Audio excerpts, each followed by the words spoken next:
pour notre commission de l'aménagement du territoire, de la mobilité et des pouvoirs locaux.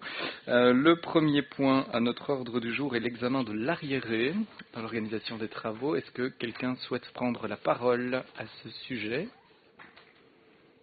Je vois beaucoup de demandes, donc je suppose que non.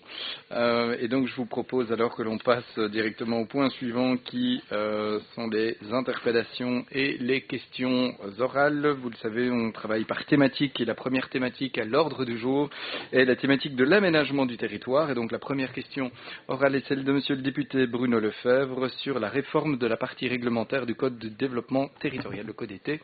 Je vous en prie, monsieur le député. Merci beaucoup, Monsieur le Président. Monsieur le Ministre, bonjour. Le 10 octobre dernier, vous avez présenté au gouvernement wallon une nouvelle modification de la partie réglementaire du Code été. Pouvez-vous nous exposer les axes de ce projet et ses conséquences pratiques? À la faveur d'un communiqué de presse, on a appris que vous envisagiez de nouvelles exemptions de permis pour la construction de certains éléments annexes à des bâtiments. A priori, nous pouvons évidemment y souscrire, mais y a-t-il d'autres modifications? Par contre, il serait question de réaliser des reconstructions de berges sans permis. Cela mérite peut-être de plus amples explications. Le cas échéant, on imagine que c'est pour une reconstruction à l'identique, mais dans ce cas, qu'en est-il de l'implémentation des conclusions d'études hydrologiques visant la résilience des vallées? Quand cette réforme entrera-t-elle en vigueur? Quel est le lien entre ce projet de modification et celui que vous avez adopté le 23 juillet 2023 qui visait à reporter l'entrée en vigueur de deux dispositions de la partie réglementaire du Code de développement territorial, ainsi que plusieurs de ces nouvelles annexes?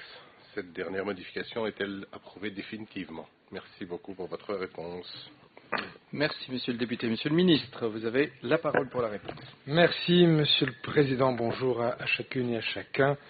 Monsieur le député, pour répondre à votre question, l'adoption en première lecture le 10 octobre dernier de l'avant-projet d'arrêté modifiant une partie du Code de développement territorial Code été est la première étape de la réponse apportée à la décision que le gouvernement avait prise le 23 juillet 2024 suite à la demande de l'Union des villes et communes. Cet été, dès l'entrée en fonction du gouvernement, nous avions en effet dû reporter l'entrée en vigueur de deux dispositions de la partie réglementaire du Code été, ainsi que plusieurs annexes avant leur mise en application qui étaient fixées par le précédent gouvernement au 1er août 2024, alors que les formations, notamment des agents communaux, n'avaient pu avoir lieu et que le texte d'ailleurs n'était même pas encore publié. Ces dispositions auraient entraîné de nombreuses surcharges de travail aux communes et aux porteurs de projets. Cette décision de fin juillet a permis d'entreprendre un travail législatif autour de deux axes. C'est important de comprendre qu'il y a deux enjeux. D'une part, la simplification administrative, notamment en matière de dispense de permis, et d'autre part, la nécessité de préciser la notion de risque naturel ou contrainte géotechnique majeure qui n'avait pas été définie. C'est le travail de simplification donc administrative, la première partie, qui a pu donc être finalisée par le texte qui était validé en première lecture par le gouvernement le 10 octobre dernier. Les modifications proposées du Code été apportent une plus grande flexibilité et une simplification des démarches administratives pour les citoyens, les professionnels et les communes.